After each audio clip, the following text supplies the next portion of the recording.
et nous avons vu les directives qui nous permettent d'allouer l'espace et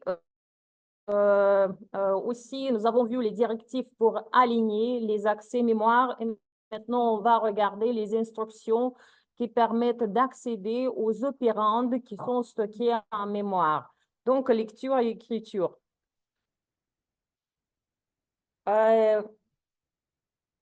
Les architectures modernes peuvent être distinguées par rapport à la manière de quelle façon on accède les opérandes qui sont stockées en mémoire.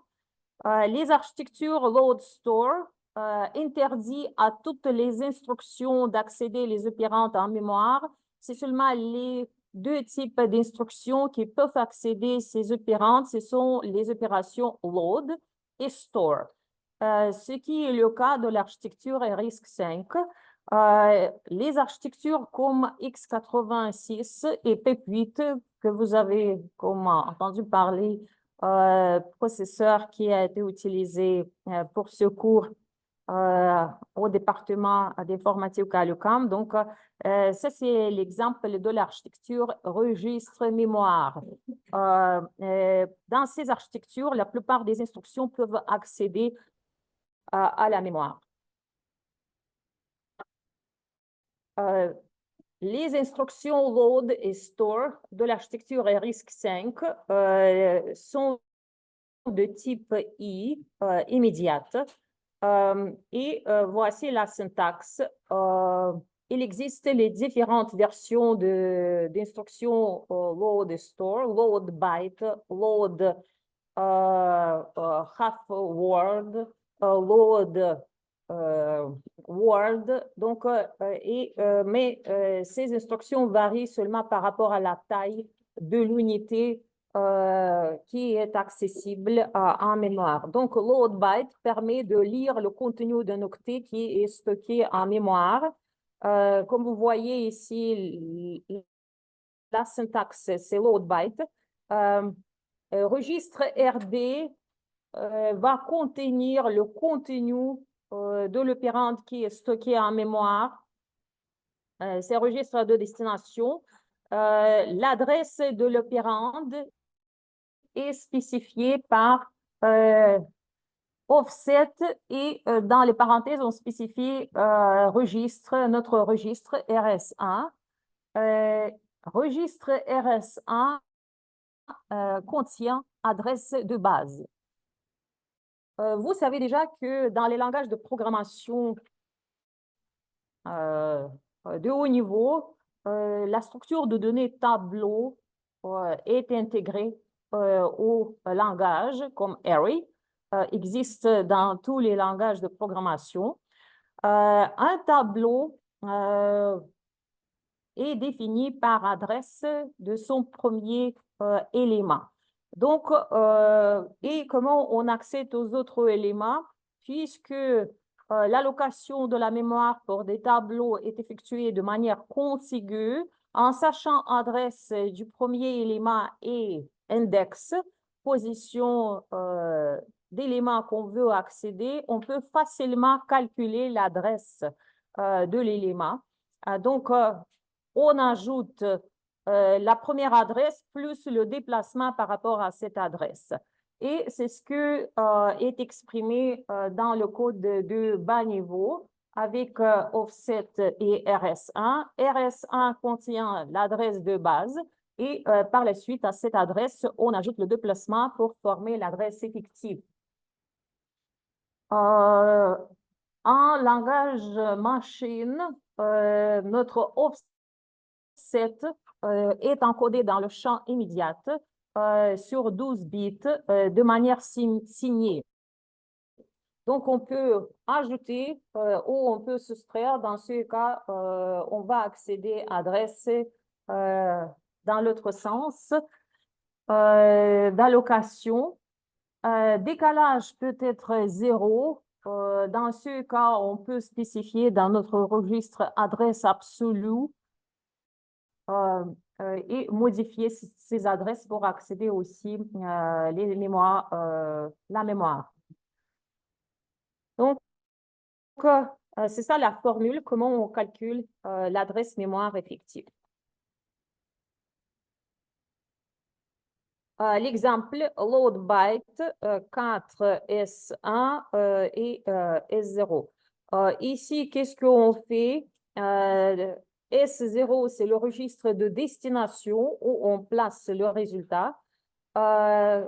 Load, associé la lettre L avec le mot lecture. C'est toujours, on accède la mémoire en lecture. On charge l'information à partir de la mémoire.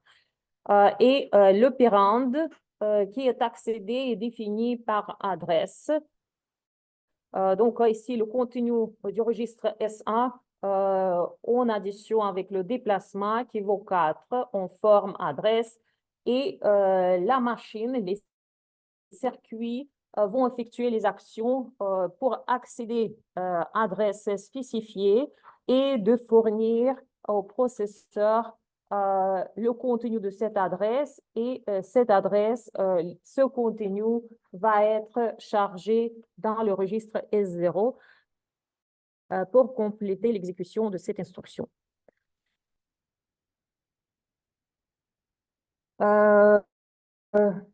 Pour les instructions qui sont pour les opérandes qui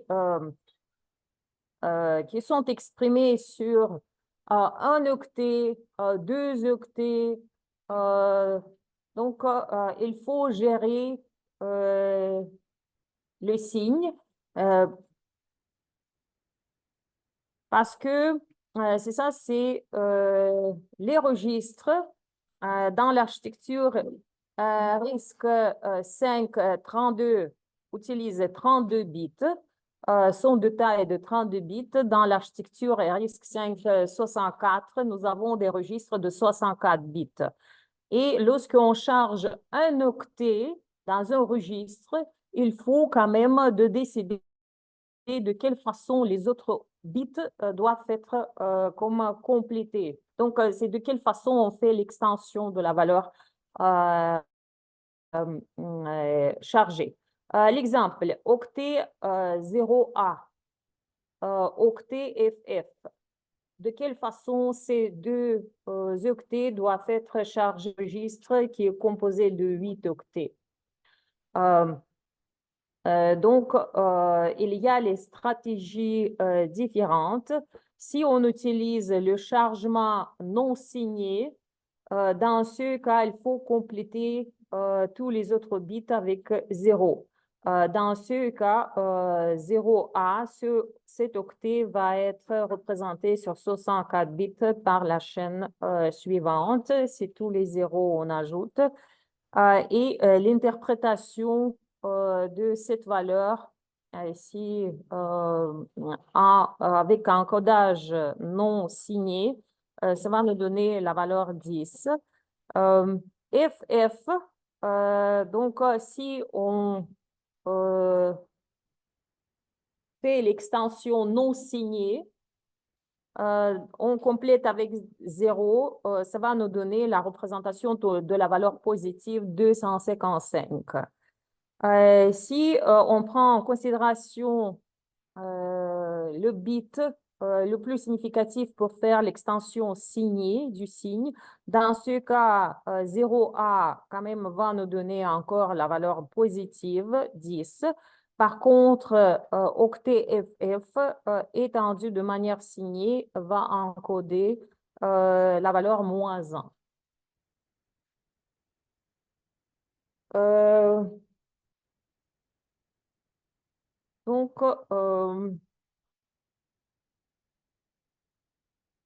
c'est en fait RISC-V load byte. Je dois vérifier, mais l'architecture MIPS qui est basée sur RISC-V pour les instructions LB, donc on utilise plutôt extension signée. Il y a d'autres instructions, les versions non signé. Voilà, c'est exactement la même chose. Load byte, load half word. Ça, c'est les versions signées parce que c'est ça, c'est comme vous pouvez voir, un octet, un demi-octet sont plus petits que la taille, l'unité de communication avec la mémoire. Load word, c'est 4 octets. Load double, double mot, LD, ça c'est 8 octets. Il existe les versions non signées pour ces instructions de chargement. Load byte unsigned, LBU, load half word unsigned et load word unsigned. Pourquoi il n'y a pas de load double word unsigned dans l'architecture RISC 564? Parce que ça, c'est la taille maximum. Les registres sont de 64 bits. On n'a pas besoin de faire extension. L'information est encodée telle qu'elle et doit être utilisée telle qu'elle. Pourquoi load word unsigned seulement en RISC 564? C'est parce que, encore une fois, la taille des registres est 64 bits et load word manipule les mots sur 4 octets. Donc, dans ce cas, 32 bits. Donc, les 32 autres bits doivent être assignés en fonction du contexte d'utilisation du contenu. L'instruction d'écriture, c'est l'instruction store de type S. Ça signifie store. Encore les versions pour les différentes tailles. Store byte, store half word, store word et store double word. Les adresses pour les opérandes qui sont stockés en mémoire sont formés de la même manière que pour load word. Sauf ici la différence pour load word, pour load, les instructions de chargement, le type d'instruction était I et le registre de destination était encodé dans le champ RD. Pour les instructions store, le type d'instruction est S. Et comme vous pouvez voir ici, puisqu'on fait l'écriture, c'est à la première place, on place le registre qui contient notre opérande qu'on veut écrire. Le contenu du registre RS2, qui est encodé dans le champ RS2, est chargé en mémoire, est écrit en mémoire. RS2, c'est le registre source. RS1, c'est le registre de base. Offset et le décalage, possiblement 0, exprimé sur 12 bits de manière signée. L'adresse effective est formée en utilisant la même formule que pour load, le contenu du registre RS1 plus décalage.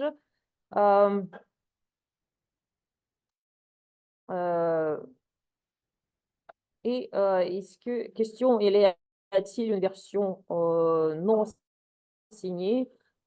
Normalement, ce n'est pas nécessaire parce que registre est écrit en mémoire et en mémoire, c'est ça, on ne fait pas aucune extension, c'est plutôt on met le nombre d'octets spécifié, on écrit et c'est tout. Les architectures RISC 532 et RISC 564 se distinguent par la taille de registre.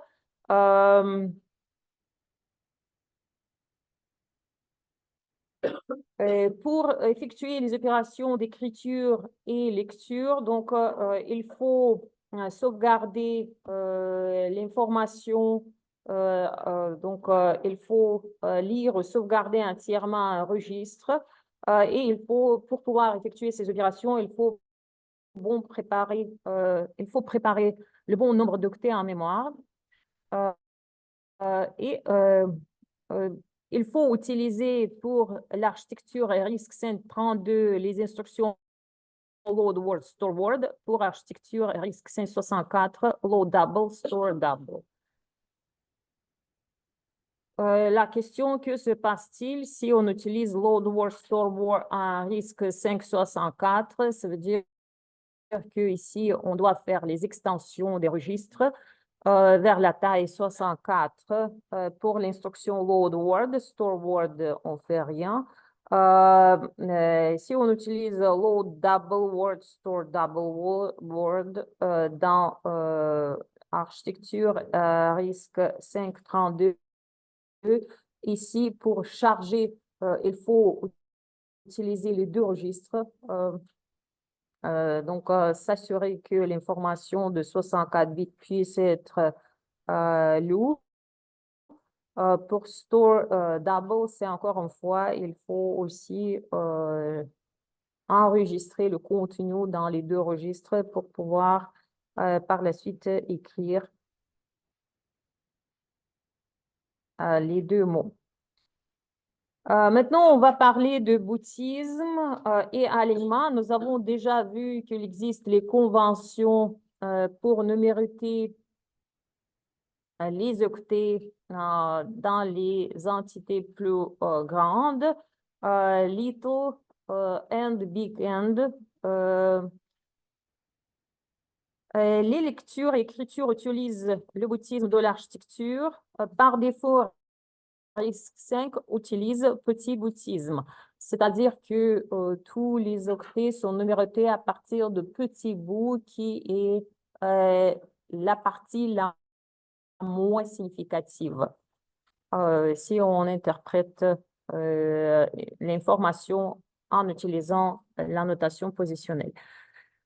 Les alignements en RISC-V, les lecture et écriture non naturellement alignées sont interdites, soit formellement découragées. Autre contrainte d'environnement, certaines adresses peuvent ne pas exister ou avoir des droits limités. Les détails, on verra plus tard. Maintenant, on va faire un petit exercice qui va manipuler des données qui sont stockées en mémoire. Donc, je me rappelle, la directive .data permet de spécifier, c'est plutôt comme information pour chargeur, c'est où on veut allouer l'information. La directive .word alloue l'espace mémoire. Donc, directive .data n'alloue aucune mémoire. Par contre, .word permet d'allouer l'espace et initialiser cet espace en mémoire par les constantes qui sont spécifiées là. Donc, ici, on alloue 3 mots mémoire avec le contenu initial 40, 100 et 0. Cette allocation est effectuée dans la zone d'allocation statique. Je vous rappelle que dans l'architecture RISC-V, cette zone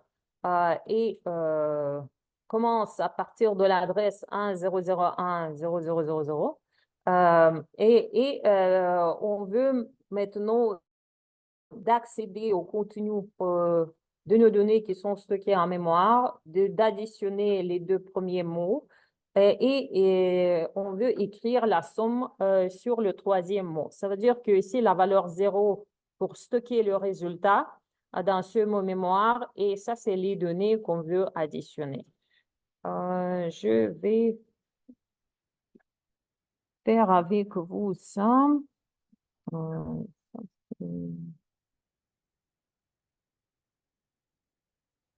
Et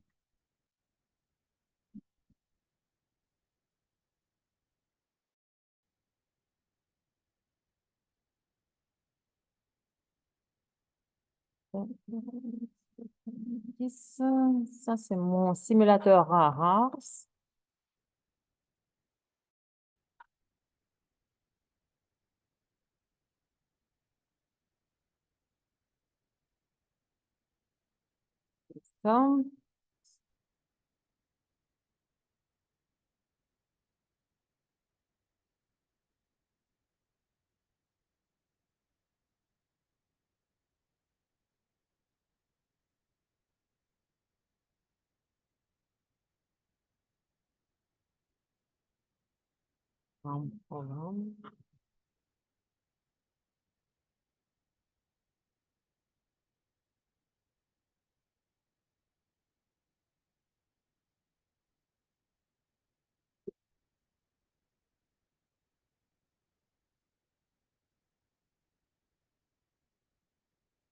Ça, c'est la somme.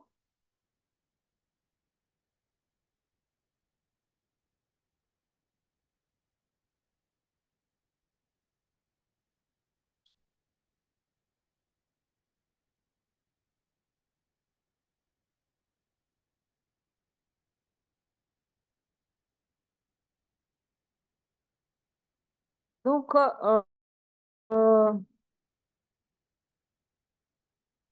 mais non, ça, c'est l'exemple.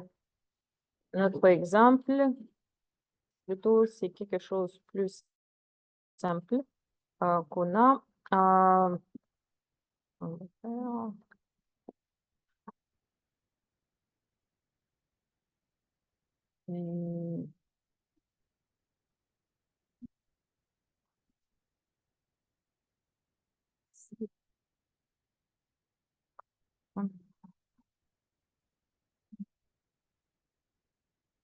probablement data.s. Non. Mais c'est pas grave, donc on va, parce que je n'arrive pas à trouver, mais on va réécrire ce qu'on a dans les notes de cours. Donc, on va mettre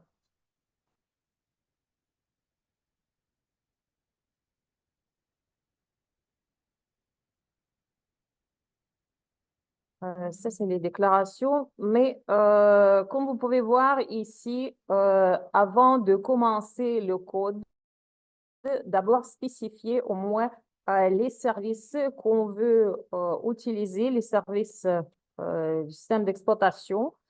Dans notre programme, c'est ça, euh, on va imprimer par la suite la somme. Donc, print int. Aussi, on va utiliser le service exit pour terminer notre programme. Par la suite, c'est ça, c'est point data qui est suivi avec les déclarations. Ici, nous avons les déclarations d'un point data. Mais sauf que c'est notre mot mémoire, on peut les nommer et ça facilite l'écriture du code. Mais pour l'instant, on va suivre la spécification. On va plutôt accéder les adresses directement. Euh, donc, il faut définir toujours notre point texte. Ça, c'est le segment qui va contenir le code exécutable qu'on va écrire. Donc, dans notre texte, les derniers, on va ajouter le code, mais pour terminer notre code, c'est ça, il faut utiliser le service exit. Donc, on peut mettre déjà les commandes pour terminer notre programme. Et qu'est-ce que maintenant, il nous reste, c'est d'ajouter le contenu de notre programme. Donc, présentement, on a créé la première ébauche, le petit squelette de notre solution future. Après avoir créé votre squelette, quand même de préserver Ça, c'est...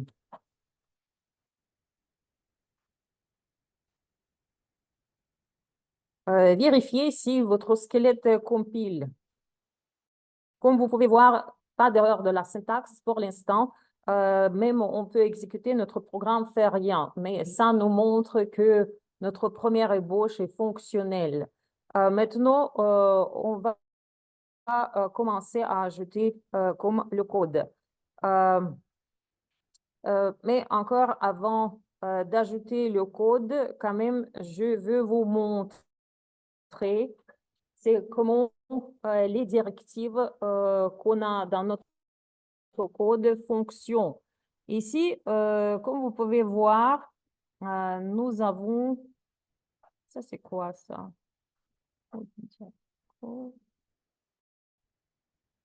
Ça, c'est source, c'est pas bon.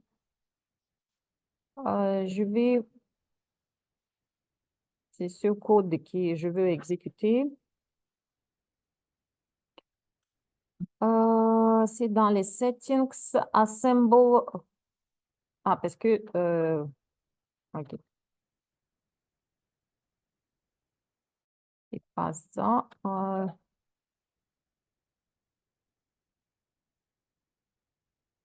Assemble, file. Oh, files or files. Non, je ne veux pas.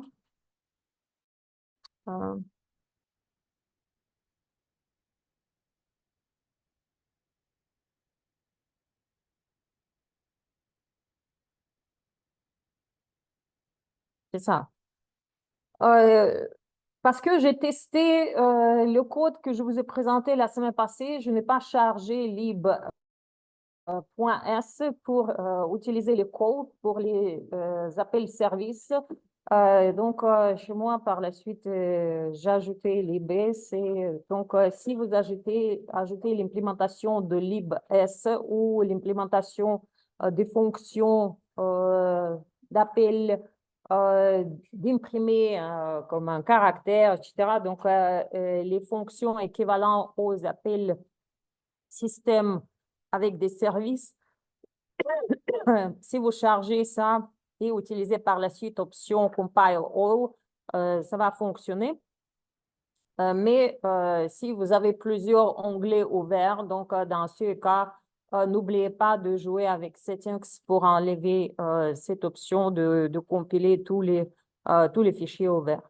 Donc ici, comme vous voyez, notre code est composé de deux instructions, terminer l'exécution, mais quand même, nous avons la directive ici. C'est la directive .word, là. Et si on regarde,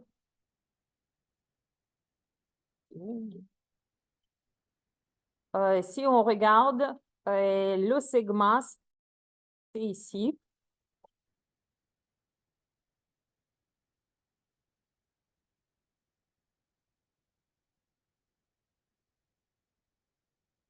Point data commence à partir de cette adresse. Donc, regardez sur la fenêtre de configuration. Présentement, on observe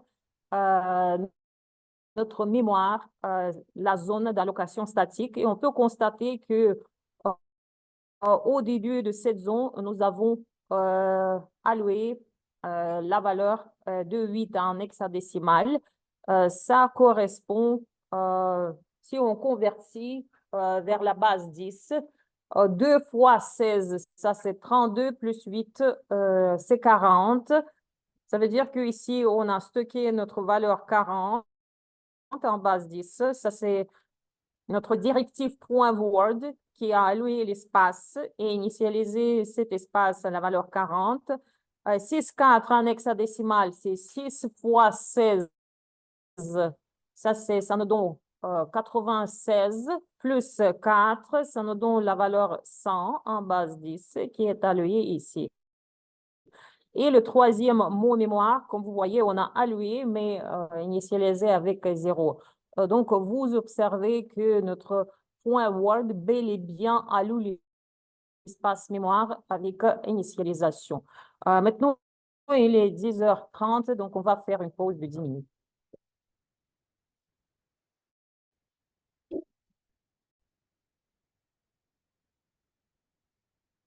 Donc, qu'est-ce qu'on doit faire? C'est on doit chercher les deux mots qui sont stockés à l'adresse en hexadécimal 1001000. Donc, par la suite d'enregistrer le résultat à l'adresse ici correspondant au mot 3. En fait, qu'est-ce qu'on va faire? C'est plutôt comme on va utiliser le nom symbolique ici. Je vais nommer ça ces mots. Qu'est-ce que ça nous donne? Ça nous donne la possibilité de plus facilement exprimer adresse. Au lieu de charger directement adresse du segment .data physique, c'est plutôt, on peut utiliser le nom symbolique mot qui va être associé à la première adresse de cette zone. Et on sait que le premier mot va retrouver à partir de cette adresse avec le déplacement 0 par rapport à cette adresse. Le prochain mot, ça va être comme 4 octets plus loin. Et finalement, le dernier mot va être 8 octets plus loin si on interprète, c'est ça, c'est l'information comme mot, mais pas comme de 32 bits. Donc, qu'est-ce qu'on va faire? D'abord, c'est ça, c'est on va charger dans le registre, on va utiliser le registre S1, par exemple, pour accéder au contenu de la mémoire. Mais avant d'utiliser load word pour charger le contenu de la mémoire, c'est plutôt, on va utiliser l'instruction load address pour charger dans un registre notre adresse de base pour par la suite plus facilement manipuler la mémoire. Donc, c'est load A, LA, load address. Et comme vous voyez, notre simulateur nous donne les indices de quelle façon cette instruction doit être écrite. L'autre adresse, par la suite T1, ça c'est notre registre, et par la suite, le nom symbolique étiquette de l'adresse qu'on veut mettre. Donc, on va utiliser registre S1 pour préserver adresse. Ça, c'est notre mot.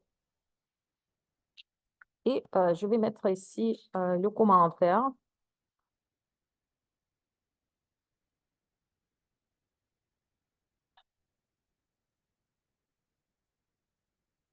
On va regarder de quelle façon cette instruction est exécutée. Donc, encore un symbole, la syntaxe est bon. Maintenant, on va passer, on va exécuter cette instruction pour voir qu'est-ce qui va être chargé dans le registre S1. L'autre adresse, c'est une pseudo-instruction. Je vous rappelle que pseudo-instructions ne sont pas les instructions qui sont implémentées directement par les circuits dans le matériel, mais plutôt ce sont les instructions qui sont traduites en une ou plusieurs instructions de base. Comme vous pouvez voir, notre LA ici est traduit par outil assembleur en deux instructions de base. AU, ça c'est add upper immediate PC et add immediate. Donc, les deux doivent être combinés pour implémenter cette opération. Maintenant, on va regarder et observer qu'est-ce que le système, quelle valeur va être chargé dans le registre S1. Présentement, comme vous pouvez voir, S1 contient la valeur 0. Maintenant, ça c'est un pas d'exécution. Et comme vous pouvez voir, c'est bel et bien l'adresse 1001000. Ça, c'est l'adresse de mon segment data qui est chargé. C'est ce qu'on a besoin parce que c'est à ce segment, dans ce segment, c'est notre mot mémoire sont stockés les opérandes. Maintenant, on va compléter encore notre notre programme. On va revenir. La prochaine instruction, c'est on va charger, ça c'est load word. On va charger dans le registre S2 le contenu de mon premier mot qui se trouve avec le déplacement à 0 par rapport à mon adresse. Ça, c'est l'adresse qu'on a chargée dans S0. Mais comme vous pouvez voir ici, il y a une pseudo-instruction qui permet d'utiliser non symbolique comme adresse de base, mais c'est plutôt comme on va utiliser directement l'instruction comme ça. Donc, c'est S2 va contenir le contenu de la mémoire et à l'adresse.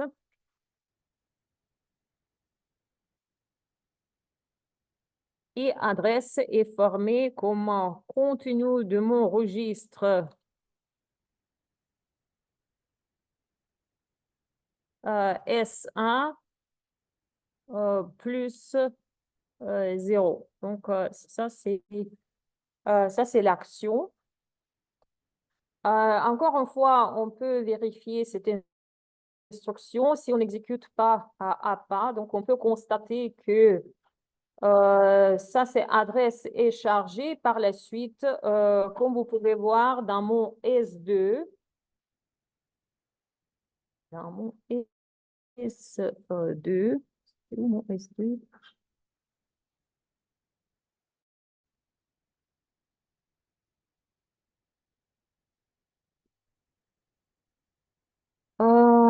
C'est ça c'est 0 plus load word, ça c'est l'écriture. Ah oui, maintenant on va observer qu'est-ce que ça va être placé dans S2. Donc on exécute load word. Comme vous pouvez voir, S2 contient bel et bien la valeur de 8. Donc ça c'est notre valeur 40.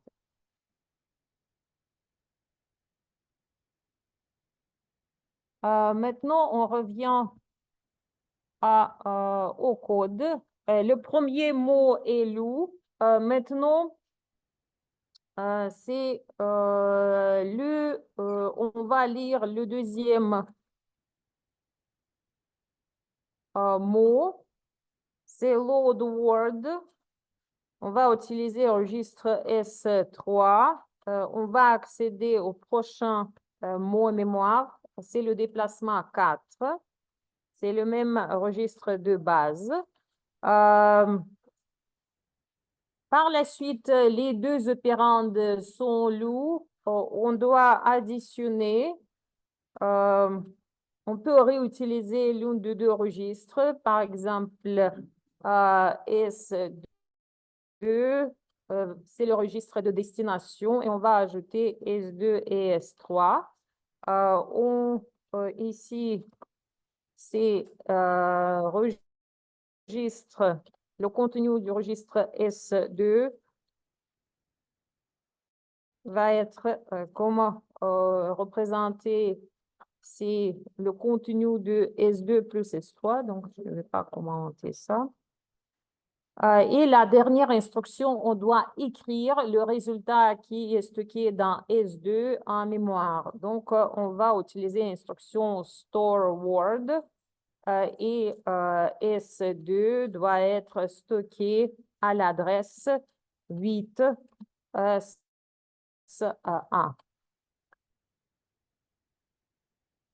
On compile. Maintenant, on va exécuter les instructions. Donc, adresse est chargée. Maintenant, on charge le premier élément dans S2. Ça va nous donner la valeur 40 est chargée dans S2. Par la suite, on charge dans S3 la valeur 100 et on fait addition. Le résultat va être placé dans S2. Comme vous pouvez voir, c'est la valeur change. Et on va stocker en mémoire le résultat. Au déplacement 8, comme vous voyez, ça c'est présentement, nous avons la valeur 0. Maintenant, on va modifier la valeur. Donc, on charge le résultat et on termine le programme, mais bien sûr qu'on peut utiliser comme appel les systèmes pour afficher le résultat à l'écran. Ça, c'est ce que on va ajouter, print int.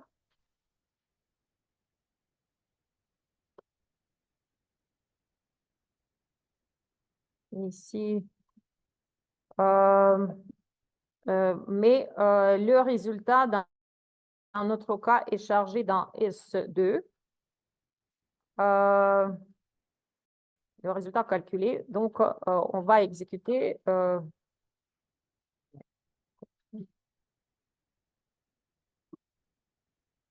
Ça, c'est S2. Move asset print int, move A0. Ah oui, j'ai oublié, j'ai sauté equal. Merci. Je crois que qu'est-ce qui se passe? Ouais, c'est beau. Maintenant, c'est beau. C'est 140, comme vous voyez, est affiché à l'écran. Maintenant, on passe à la présentation. Dans la solution présentée, comme vous voyez ici, on charge directement adresse physique constante. Nous, on a utilisé plutôt comme l'instruction load, pseudo-instruction load d'adresse pour charger l'adresse physique associée au nom symbolique. Donc, ça, c'est tout à fait, les deux solutions sont équivalentes. C'est ici qu'on vous montre les pseudo-instructions pour travailler avec les opérandes qui sont stockées en mémoire. La base ou décalage sont optionnels dans les pseudo-instructions LB, RD, offset. Donc, dans ce cas, avec cette syntaxe, le système comprend que le déplacement vaut 0. Offset doit être exprimé sur 12 bits. Ça, c'est les trois chiffres en base 16. Si on ne place pas le déplacement dans la syntaxe, donc c'est comme si on place 0 comme déplacement. Dans ce cas, adresse doit être formée dans le registre RS1. Et cette syntaxe fonctionne pour n'importe quel type d'instruction de chargement et rangement. Les adresses absolues peuvent être exprimées dans le simulateur seulement. Dans le vrai assembleur, on ne peut pas exprimer adresse telle qu'elle. Donc, c'est ça. Cette syntaxe fonctionne pour n'importe quel type d'instruction de chargement-rangement. Pour utiliser la syntaxe pour cette pseudo-instruction avec adresse, il faut spécifier registre temporaire comme pour effectuer cette opération. Adresse est exprimée sur 32 bits. Et stocker l'information à l'adresse, et ça nécessite de manière interne d'utiliser ce registre temporaire. L'implémentation de cette pseudo-instruction utilise l'instruction load par immédiate qui prend la partie haute de l'adresse qui charge dans le registre temporaire RT lequel vous spécifiez dans l'instruction et par la suite d'utiliser ce registre comme registre de base pour compléter l'instruction. Encore une fois, cette syntaxe fonctionne aussi pour tous les stores. Les mauvaises pratiques, c'est ça, c'est mettre des adresses explicites, c'est dur et c'est mal. C'est mieux d'utiliser les noms symboliques, c'est ce qu'on a fait avec vous. Utiliser les étiquettes pour spécifier les adresses. Dans ce cas, les adresses sont gérées par le système et on n'a pas besoin de modifier le code ici, comme notre programme va être chargé dans les différents morceaux zone mémoire. L'assembleur, dans ce cas, va s'occuper de la transformation de l'étiquette en valeur. Les pseudo-instructions qui utilisent les étiquettes, load byte RD label, donc ici, adresse qui est spécifiée par étiquette, par le nom symbolique, et charger le contenu de cette adresse est chargé dans le registre de destination. Store byte, comme vous voyez ici, on spécifie étiquette, mais encore une fois, n'oubliez pas de spécifier RT pour faire le calcul, mais n'oubliez pas que ici, c'est le contenu du registre, dans ce cas, c'est RS1 et écrit à l'adresse, mais RT implicitement utilisé par le système pour effectuer cette opération.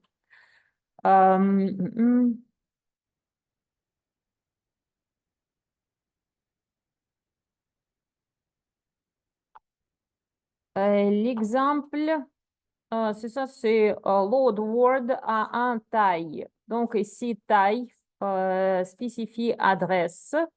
Et comme vous voyez ici, à cette adresse, on stocke la valeur 42. Donc, dans le registre A1, on charge le contenu de l'adresse spécifiée par le nom symbolique taille, ce qui correspond à 42. Donc, A1 vaut 42 après avoir exécuté le load word. Par la suite, on incrémente le contenu de ce registre et finalement, on stocke ce contenu à la même adresse, mais comme vous voyez ici, T0 doit être mentionné pour être utilisé à l'interne.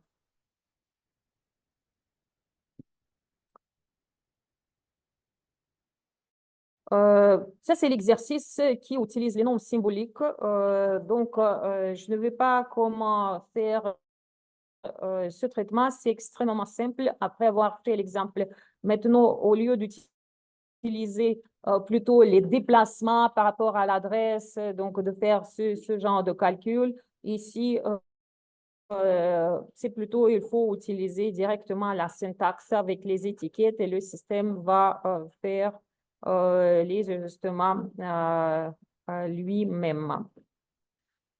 Voilà, ça c'est l'exemple. J'ai oublié que cet exemple est fourni. Donc, qu'est-ce qu'on fait? On charge le contenu de l'adresse A comme contenu du registre A1. Par la suite, on charge le contenu du registre de l'adresse spécifiée par le nom symbolique B dans A2. Par la suite, on fait addition. Le résultat est dans A1. Et finalement, A1 est sauvegardé à l'adresse C. D0 est spécifié pour terminer l'exécution de cette opération store word.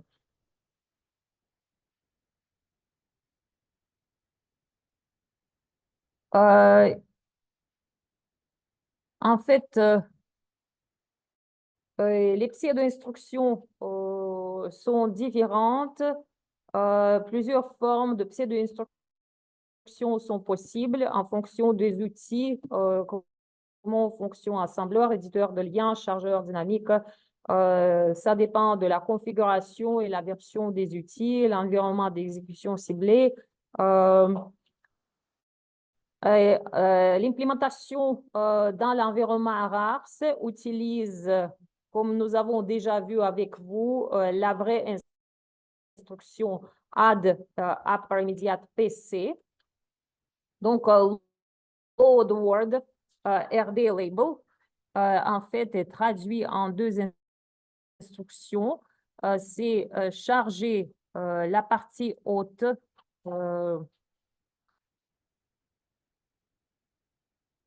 dans RD, par la suite, RD, c'est ça, c'est la partie low et ajustée.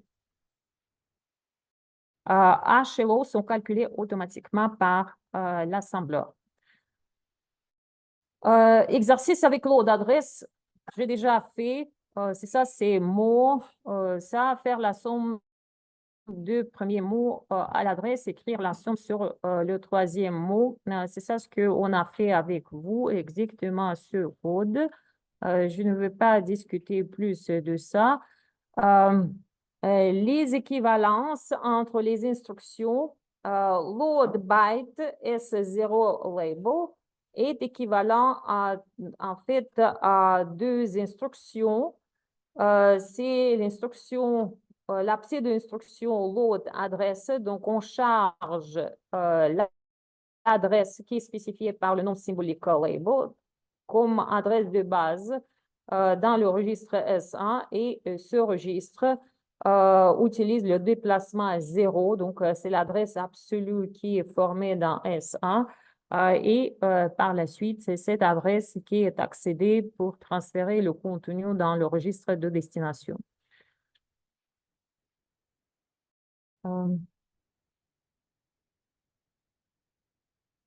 Le modèle mémoire, vous savez déjà que la mémoire dans les ordinateurs possède tout comme système mémoire est conçu à partir de plusieurs niveaux. Ça, c'est l'hierarchie de mémoire, on parle. La mémoire principale est nécessaire pour charger tout le code exécutable et toutes les données. Mais pour améliorer l'accès entre processeur et mémoire principale, on place une petite mémoire cache, entre ces deux composants. Et dans cette mémoire cache, qui est de taille plus petite, mais qui est plus rapide que la mémoire principale, on essaie d'anticiper les accès futurs vers la mémoire principale. Donc, on duplique certaines parties de la mémoire principale en mémoire cache. Donc, les détails, vous verrez dans le cours 4170. Dans les architectures parallèles, nous avons plusieurs cœurs processeurs et plusieurs programmes s'exécutent en même temps. Et comme conséquence, dans ces systèmes multiprocesseurs, on doit partager la mémoire principale et les périphériques, mais pas forcément des caches parce que ça devient trop compliqué pour préserver comme l'état de mémoire cache. Mais encore une fois, les détails, vous verrez dans les autres cours. Dans les architectures modernes, dans les processeurs modernes, il existe les instructions qui permettent de synchroniser des accès mémoire, barrière mémoire ou memory fence. Donc, pour synchroniser des accès mémoire, donc, on impose l'ordre sur les accès effectifs. Les accès effectifs qui précèdent la barrière sont garantis et réalisés avant. Les accès effectifs qui suivent la barrière, donc, mais ce support existe. Ça, c'est vraiment les sujets comment avancer. Dans l'architecture RISC-V, nous avons l'instruction fence, prédécesseur, successeur, c'est le type spécial d'instruction. Prédécesseurs et successeurs sont comme une combinaison de input, output, read, write, input, entrée périphérique, output, sortie périphérique, R, lecture, mémoire, écriture, mémoire. Ça veut dire que c'est ici les ressources partagées qui sont comme les accès vers les ressources partagées qui sont synchronisées. Périphérique, ça, c'est les dispositifs d'entrée-sortie. Et accès mémoire, ça, c'est les chargements, arrangements.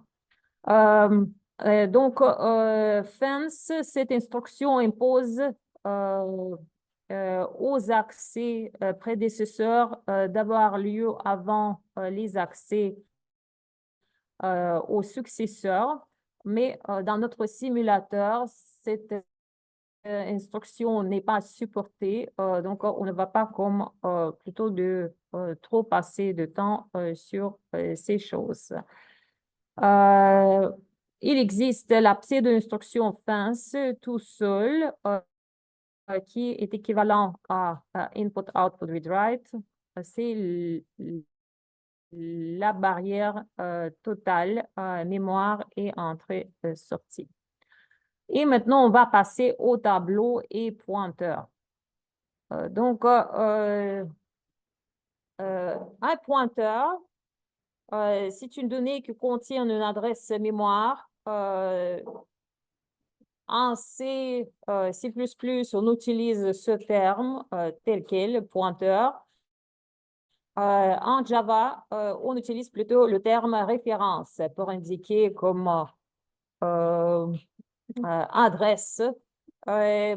Mais référence en Java, c'est plutôt, doit être vu comme un pointeur constante. Donc, c'est quelque chose comme ça, comme pointeur protégé plutôt.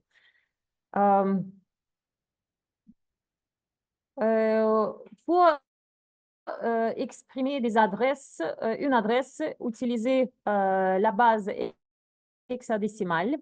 En utilisant des pointeurs, on peut manipuler la mémoire directement. Cette utilisation restreinte dans de nombreux langages de haut niveau parce que ça pose des problèmes de robustesse et de cohérence. Les pointeurs sont des données, donc on peut les modifier, stocker, transmettre. On peut faire des calculs sur les adresses, sur ces données. Les pointeurs sont exprimés en assembleur directement. Donc, la représentation est triviale. On manipule directement des adresses. On a vu déjà avec vous l'exemple. Les opérants des instructions load et store, ce sont en fait des adresses pointeurs. Les opérants des instructions de branchement et de saut, branchement conditionnel et de saut sont aussi des pointeurs. Les adresses mémoire peuvent être stockées en mémoire et la taille d'un pointeur dépend de l'architecture. Dans l'architecture RISC-V 32, chaque adresse est exprimée en un mot mémoire, 4 octets. Et dans l'architecture 64, les adresses sont exprimées sur 64 bits ou 8 octets. Maintenant, regardez comment on peut déclarer un pointeur en RISC-V, définir un pointeur dans dans la zone data d'allocation statique, on déclare, on veut allouer un double mot 64 bits pour préserver l'adresse.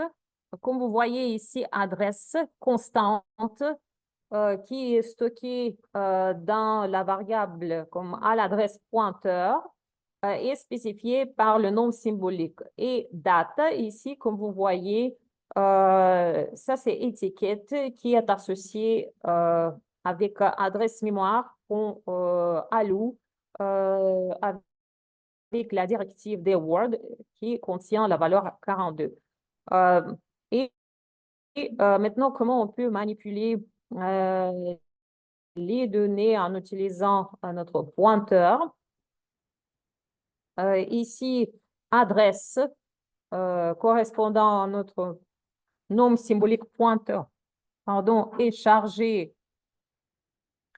dans le registre S0 et par la suite, l'instruction load double word accède à cette adresse et charge le contenu de cette adresse dans le registre S1.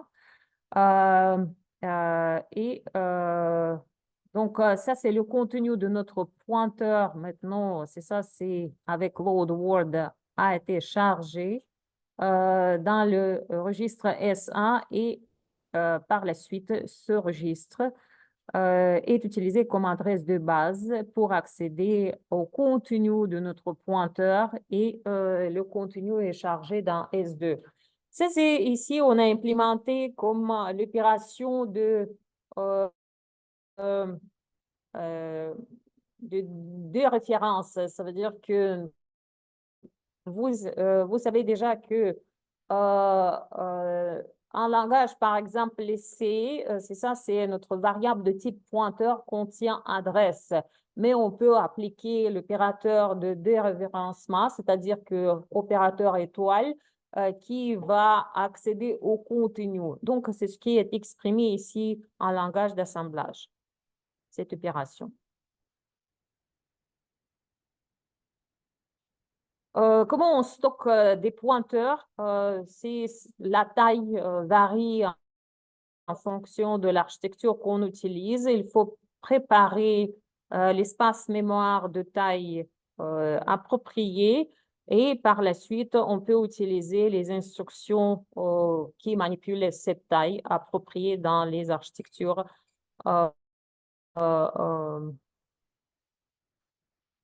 visées. Maintenant, on va regarder avec vous de quelle façon on peut utiliser des tableaux. En fait, des tableaux en assembleur représentent une séquence de valeurs en mémoire. L'adresse du tableau est l'adresse de la première valeur.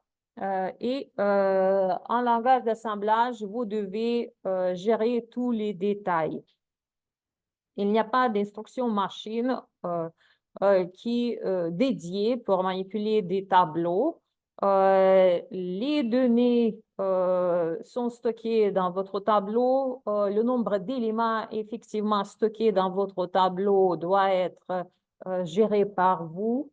C'est-à-dire qu'on préserve cette information. La taille de notre tableau aussi doit être gérée par nous. S'il n'y a pas suffisamment de taille qui a été, si la taille de notre tableau n'est pas suffisante pour préserver toutes les données en cours d'exécution, il faut contrôler ça et au besoin de faire une autre réallocation, copie et tout ça. Donc, tous les détails, encore une fois, doivent gérer par nous-mêmes. L'alignement des éléments du tableau aussi doit être géré par nous-mêmes. Dans le code, il faut calculer les adresses pour les éléments pour accéder à ces éléments et il faut explicitement tester des bornes du tableau en cours de manipulation. Les directives utiles pour allouer l'espace mémoire pour des données de taille fixe, .word. Nous avons vu ça, cette directive permet d'allouer un mot mémoire et initialiser ce contenu avec une valeur.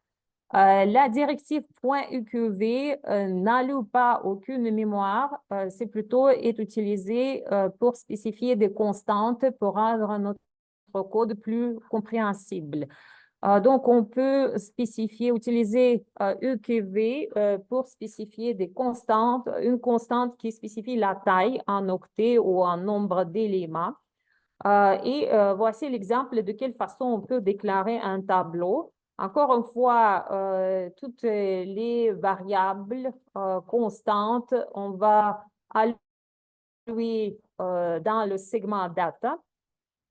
Dans l'exemple présenté, on va initialiser un tableau de 5 éléments explicitement. Donc, comme vous pouvez voir ici, T1, on utilise la directive .byte on va spécifier le contenu de nos octets qui représentent les éléments de notre tableau. Donc, c'est 10, 0, 30, 8, 2. C'est notre tableau composé de 5 octets. On va utiliser uqv directive pour associer à la constante 5 non symbolique T1 len, donc taille du tableau T1. Le tableau T2 de 5 mots, donc chaque mot est exprimé sur 4 octets. Ça veut dire que pour 5 mots, c'est 5 fois 4. Ça nous donne 20 octets au total. Mais pour assembleur GNU, il faut s'occuper de l'alignement. Ici, comme vous voyez, avant de la déclaration du tableau T2 de 20 octets, on va plutôt mettre la directive .align 2. Je vous rappelle que .align n permet d'aligner l'information qui est déclarée juste après sur la frontière 2 exposants n octets. Ici, 2 exposants 2, ça nous donne 4 octets. Ça veut dire que au lieu d'utiliser 20 octets pour ça, c'est plutôt comme on va ajouter les zéros pour former 30, ça c'est 4 octets au total et pas 20 octets. Mais l'information, les zéros ne sont pas significatives. C'est plutôt pour faciliter, pour garantir la manipulation efficace de notre tableau. Mais plutôt comme dans notre code, on va utiliser nos 20 octets pour faire la manipulation. Donc ici, comme vous voyez en assembleur, on associe la taille 20 avec le symbole taille du tableau T2 en octets T2 len. Les stratégies alternatives pour manipuler des tableaux, on peut associer une étiquette de fin de tableau. On peut utiliser une sentinelle de fin de tableau, mais ça dépend le type de comment vous pensez d'implémenter les traitements de tableau. Il est 11h22, on va faire une pause de 10 minutes.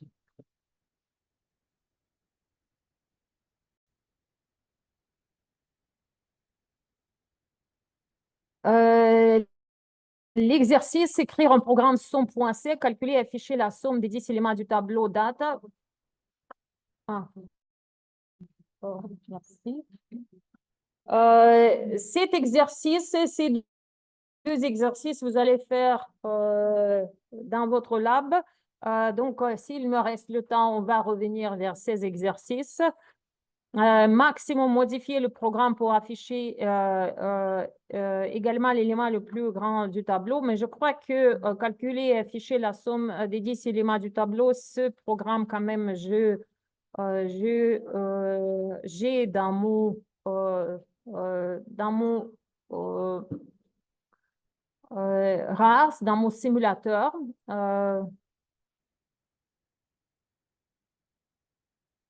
C'est là. Donc, on peut rapidement comme discuter ce code. Tableau est défini explicitement.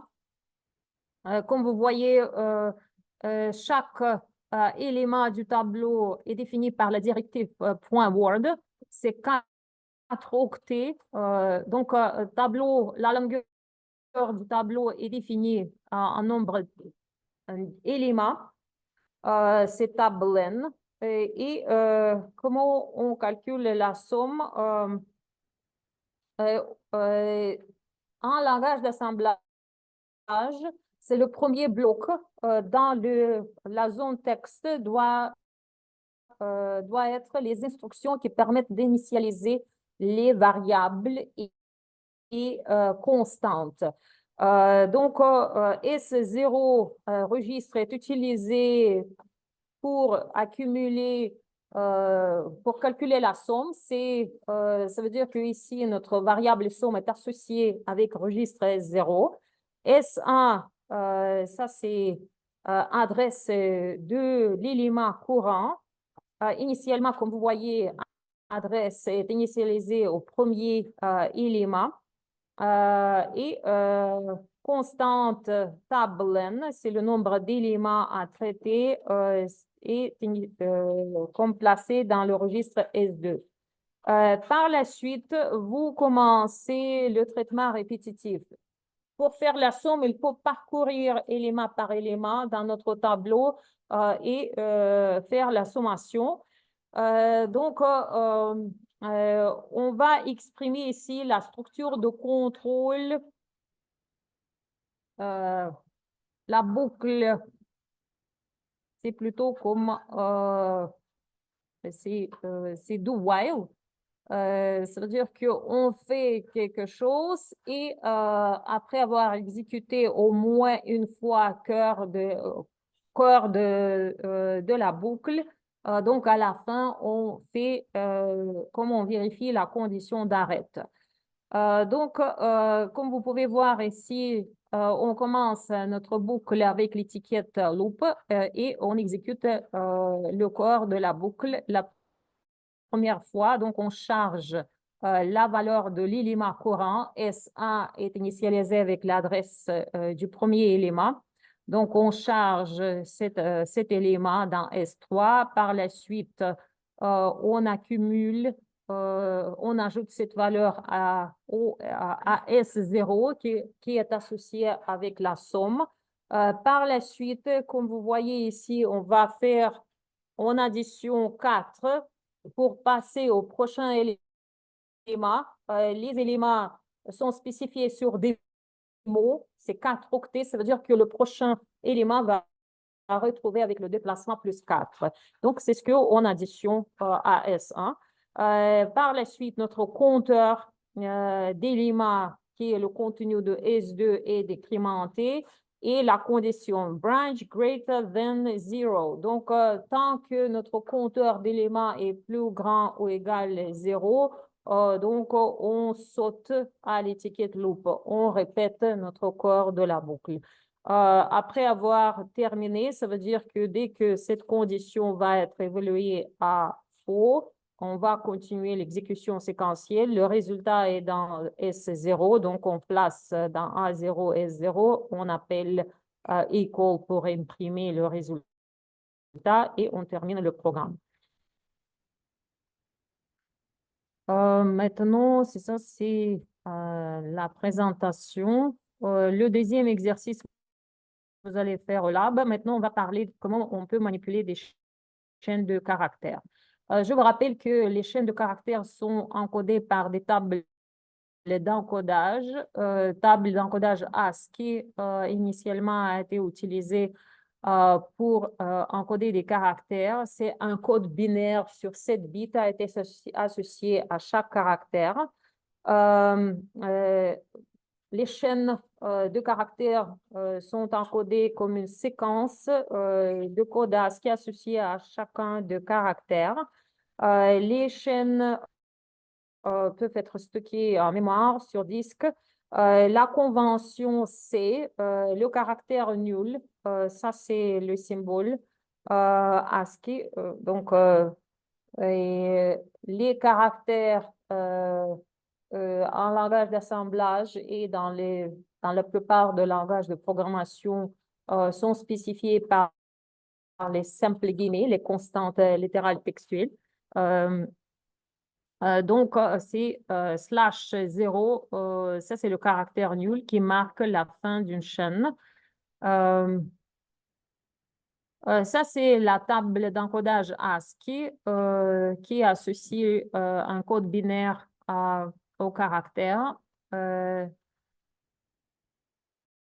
En langage d'assemblage RISC-V, on utilise les directives .ASCII chaîne. Avec ces directives, on alloue un octet pour chaque caractère de la chaîne. Ici, comme vous voyez, la chaîne n'est pas terminée par le caractère nul. Par contre, la directive ASCII Z permet d'associer un code binaire, code ASCII à chaque caractère et ajoute l'encodage du caractère 0 à la fin. Voici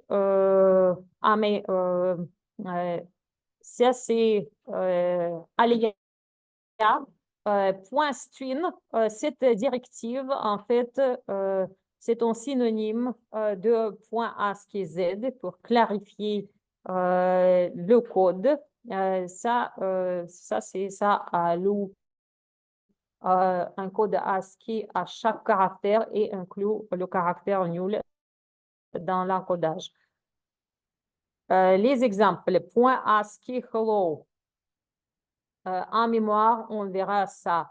C'est chaque caractère, c'est 4, 8, 6, 5, 6, C, 6C, 6F. Ça, c'est les codes ASCII associés à tous ces caractères. Comme vous pouvez voir ici, le dernier caractère, c'est O minuscule. Le code ASCII, c'est 6F. ASCII Z, hello, c'est ça, c'est tout ce qui est précédent, mais suivi par le caractère 0. String, c'est exactement comme ASCII Z. Oui. Peut-être d'avoir mis des zéros à la fin, ça va servir à quoi l'attribution à l'espacement? Mais c'est pas... parce que c'est ça, c'est comment on fait imprimer une chaîne. Ça veut dire qu'on imprime caractère par caractère et on cherche ce caractère 0,0 pour chercher la fin de notre champ. Ça permet de délimiter les champs.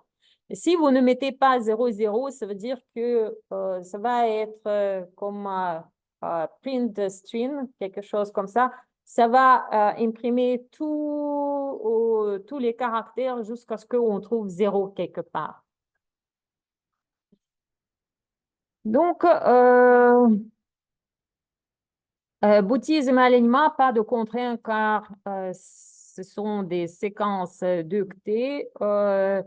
Comment on peut réserver d'espace? Nous avons vu avec vous .word, .byte, donc double word. Mais pour réserver un espace de plusieurs octets, on utilise la directive .space. Et on spécifie le nombre d'octets qu'on veut allouer avec paramètre nombre. L'espace est réservé et tout le contenu de l'espace réservé est initialisé à 0. C'est pratique pour allouer un espace pour un tableau, pour un tampon. En vrai assembleur RISC-V, il y a comme le segment dédié, .bcc, segment de données non initialisé, mais dans notre simulateur, ça n'existe pas. C'est plutôt comme il faut utiliser ça, la directive .space 5. En fait, l'exécution, ça permet d'allouer 5 octets initialisés à 0.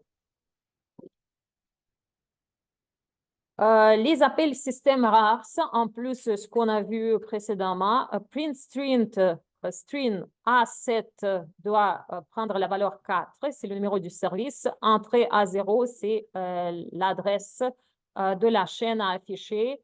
Vous savez déjà que chaque chaîne, c'est un tableau de caractères, c'est-à-dire que chaque chaîne est définie par l'adresse de son premier caractère. Et comme vous pouvez voir, print string s'arrête au premier octet non nul rencontré. Read string, dans A7, vous placez 8. A0, adresse d'un espace mémoire. Donc, il faut allouer avant tampon ou buffer. Ça veut dire qu'il faut avant utiliser la directive .space pour allouer l'espace, fournir l'adresse de cet espace comme valeur à A0. Par la suite, c'est ça, c'est A1 prend la taille de l'espace mémoire et la sortie, en fait, aucune. Comment cette opération est exécutée? On remplit le tampon et on termine la chaîne saisie avec /0 à la fin. Ces routines sont implémentées dans libs.s, print string, read string. L'exemple hello world.s, ce programme permet d'afficher la chaîne hello world. Dans le segment .data, on va spécifier notre chaîne. Encore une fois, on peut utiliser les noms symboliques pour spécifier les champs. La directive .string, c'est en alias pour la directive .ascii. Comme vous pouvez voir ici, on peut mettre dans notre string les caractères ASCII non imprimables comme \n, ça signifie saut de ligne.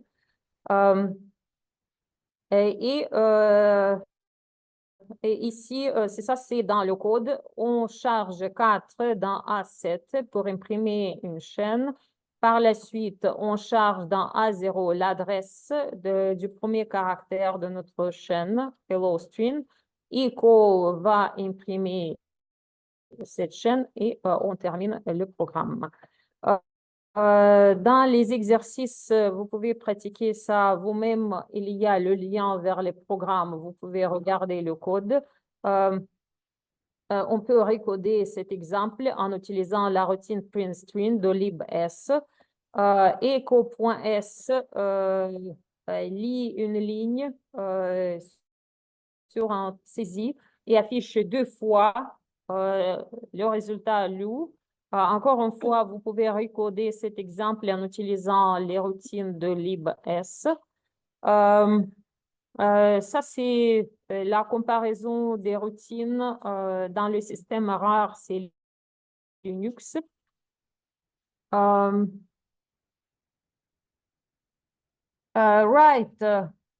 on peut écrire de l'information dans les fichiers.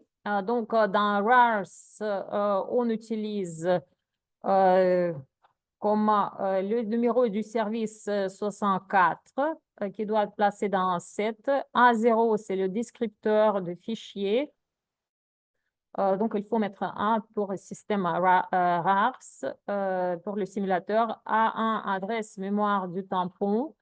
A2, taille à écrire. Sortie A0, taille effectivement écrite. Au moins 1, c'est l'erreur. Read A7, 63. Encore, comme descripteur de fichier, il faut mettre 0. Ça, c'est accès en lecture. Ça, c'est accès en écriture. A1, adresse mémoire du tampon. Taille maximum à lire. Taille effectivement loup. Au moins 1, c'est l'erreur. Donc, vous pouvez recoder, mais dans le système d'exploitation Unix. Et ça, c'est encore pendant les labs que vous allez faire ça. Conclusion, nous avons déjà vu que la mémoire est organisée en zones. Ça, c'est organisé Organisation logique. Point texte contient toujours le code exécutable utilisateur. Point data, c'est la zone mémoire pour l'allocation statique. On peut déclarer des variables globales statiques en utilisant les directives .byte, .half, .word, .dword, .align, .ascii, ASCII-Z, string space. Lecture et écriture en mémoire peuvent être effectuées en utilisant les instructions de chargement, rangement, load, store dans l'architecture RISC-V. Nous avons vu avec vous la pseudo-instruction utile load adresse. Et il faut faire attention au boutisme et aux alignements. On verra avec vous la gestion avancée de la mémoire. Donc, on verra avec vous de quelle façon les allocations dynamiques sont effectuées, mais ça, c'est plus tard. Organisation de la mémoire virtuelle, c'est mécanisme de pagination. Et ça, c'est les opérations atomiques. Ça, c'est les opérations qui utilisent aussi les fence instructions qu'on a vues, mais ça, c'est vraiment les sujets que vous allez voir dans les autres cours plus avancés. Donc, ça, c'est la prochaine fois et c'est le prochain fois maintenant arrive. On va commencer le prochain sujet.